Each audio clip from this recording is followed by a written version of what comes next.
Feminicidio, oito anos após aproveco de lei, casos aumentam. Desmonte de rede de proteção à mulher facilita crime. 8 years after the enactment of Law 13,104, of March 9, 2015, known as the Femicide Law, the murder of women in situations of domestic and family violence or due to contempt or discrimination against their condition has increased in the country. The law amended the Penal Code to provide for femicide as a qualifying circumstance for the crime of homicide, in addition to including it in the list of heinous crimes. The Public Security Institute of Rio de Janeiro, ISP, began compiling and disseminating data on the crime of feminicide in the state in 2016 and shows the growth of cases in recent years. There were 78 in 2020, 85 in 2021 and jumped to 97 last year, still without computing December data. There are news of at least 3 more cases in the last month of 2022. As for attempted femicide, there were 270, 264 and 265 in each year, respectively. In the favela of Rocinha alone, there were 2 cases on December 29 and 2 more in the first days of this year. Throughout the state of Rio, there were at least 4 cases in the first days of 2023, in addition to an attempted femicide. The victim is hospitalized. The executive coordinator of the organization Citizenship, Study, Research, Information and Action, CEPIA, lawyer Leila Linhers Barsted, who is also part of the Committee of Experts of the Segment Mechanism of the Convention of Belém do Pará, of the Organization of American States, to prevent, to punish and eradicate violence against women, explains that femicide is a serious social phenomenon. According to her, crime was intensified by the COVID-19 pandemic, when victims and aggressors began to live together for longer, as well as reflecting structural machismo and the high rates of violence in the country.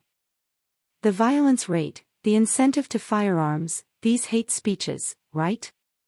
There is a misogyny and machismo that are growing stronger in Brazilian society.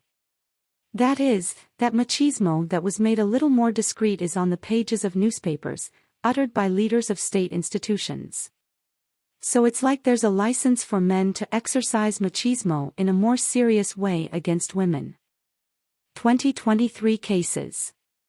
In the ISP Women's Dossier, which brings data from 2016 to 2020, the numbers show that most victims of femicide are killed by their partner or former partner, 59%, and indoors, 59%. Barsted explains that feminicide usually involves an intimate relationship, in which the man considers himself to be in possession of the woman. That is, it is the machismo that does not allow the woman to escape from the control of that man. So, these events often occur exactly when women no longer want to live in situations of violence and decide to separate. This machismo takes place exactly in this sense, the idea that the man has possession of the woman and when he loses possession, he then decides to punish her. The feminicides that occurred in the state of Rio de Janeiro this year confirm the data. On the 1st, Stephanie Ferreira do Carmo, 25 years old, was stabbed indoors, in Cidade Alta, north of the capital, in front of her 7-year-old son. She is hospitalized with a stable condition, after being in an induced coma and undergoing surgery. The suspect, who was arrested, is Adriano Quirino, with whom the victim had been in a relationship for a year. The fight would have been out of jealousy. 9. On the 2nd, Gabriela Silva de Souza, 27, was strangled to death by her husband, Fábio Araujo de Silva, in Belford Roxo, in the Baixada Fluminense region. He turned himself in to the police. Gabriela had decided to separate after discovering her partner's betrayal. Also on the 2nd, Rosailene Silva, 39, was shot 4 times at the Cabo Frio fish market, where she worked. She had already denounced her ex-husband, Tiago Oliveira de Souza, for domestic violence. He was arrested the following day, on BR 101, in Casimiro de Abreu. Last Sunday, 8, Carmem Dias de Silva, 29, was stabbed to death and cut through glass, in Rocinha, after a fight with Wendell Luca da Silva Virgilio, arrested in the act. It was the first time that Carmen met Wendell, whom she met on the internet. She was the niece of bricklayer Amarildo Souza, who died in 2013 after being taken to the Pacifying Police Unit, UPP, in Rocinha for investigations.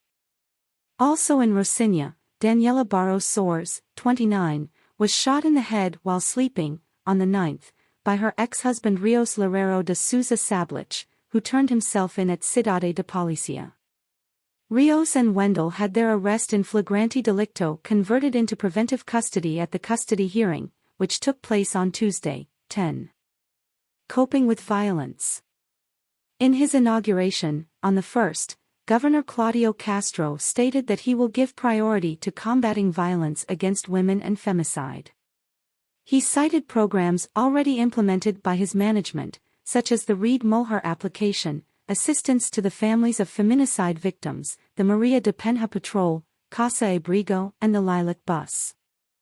Castro also created the Secretariat for Women, which will be headed by Heloisa Aguiar. The report requested an interview with the secretary, but has not yet received a response.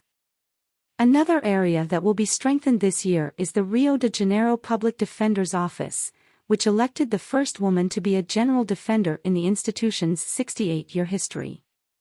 At the inauguration ceremony, on Tuesday, 10, Patricia Cardoso stated that she brings a gender perspective, the fight against violence against women, and that she intends to implement this vision in the Public Defender's Office. These are absurd statistics. Women are being killed more and more.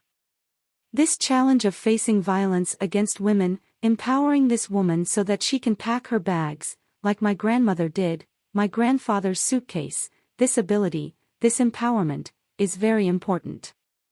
The Ombudsman, along with the state government, has a prominent role, and I wanted to put that on record. For Bastard, the fact of having two women in positions of power and decision-making should contribute to confronting violence.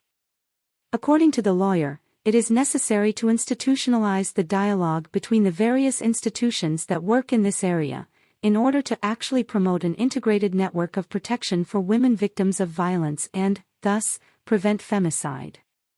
I do hope that the new secretary can have enough strength and continuous dialogue with the other powers and with the women's movements. The State Council for Women's Rights has a Women's Safety Commission. The Rio de Janeiro School of Magistrates has a permanent forum on violence against women.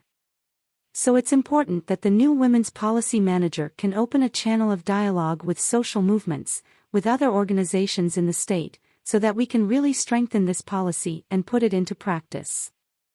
She also highlights the need to guarantee a budget for the implementation of the protective measures provided for in the Maria de Penha law and the proper inspection to verify that they are working, as well as the production of statistical data on the subject.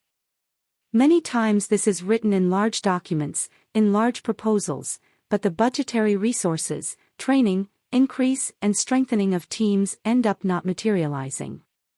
We suggest that data on protective measures be more complete. What type of measure? What is the profile of the woman who received the measure? What is the profile of the aggressor? What response did this woman receive from the judiciary? That is, there are many questions that still need to be answered. Federal transition. In the Government Transition Cabinet report, the group that dealt with policies for women pointed out the seriousness of the problem. In the first half of 2022, Brazil broke a record for feminicides, recording around 700 cases in the period. In 2021, more than 66,000 women were victims of rape. More than 230,000 Brazilians suffered physical aggression due to domestic violence. The data are from the most recent Brazilian Public Security Yearbook. Although all women are exposed to this violence, racism is evident. Black women are 67% of victims of femicide and 89% of victims of sexual violence. Femicide data are from the Violence Against Girls and Women report for the first half of 2022, by the Brazilian Public Security Forum, which reported 699 cases in the analyzed period. The document was released in December. In previous years, the Brazilian Yearbook of Public Security, from the same institution, reports 1,229 feminicides in 2018, 1,330 in 2019, 1,354 in 2020 and 1,341 in 2021. The complete data for 2022 has not yet been released. The transition report points to the dismantling of policies to combat violence against women as the cause of the worsening situation, such as the stoppage of Dial 180, which had only 6 million Brazilian reals in 2023 allocated to reporting, reception and guidance services of women victims of domestic violence. In the case of the Mulher Viver Sem Violência program, the main axes that guaranteed execution capacity were removed from the legislation, releasing the state from complying with them. The program's budget was dehydrated by 90%, and the construction of Casas de Mulher Brasileira was paralyzed. CPA's coordinator says that the entire protection network has been dismantled in recent years, despite the fact that the country has the National Pact to Combat Violence Against Women, involving the 3 spheres of government, launched in 2007 and updated in 2011. What we are seeing is that the service network for women, in recent years, has been increasingly weakened. They are reference centers with precarious facilities, they are dismantled teams, police stations, health care. These public services have been weakened and many have been demobilized throughout Brazil. According to Bastard, there is an urgent need for a change of mentality to take the country out of the barbarism imposed by thoughts such as machismo, racism and homophobia, as well as the increase in the gun culture. So, there are public policies at the national level, disarming the population, educating the population to civilizing standards. We are experiencing patterns of barbarism, with hate speeches, immense intolerance, and of course all of this encourages these criminals, these feminicides, to carry out these acts against women. It is not just about punishing aggressors, punishing criminals, it is about re-educating society to civilizing standards of relationships between individuals.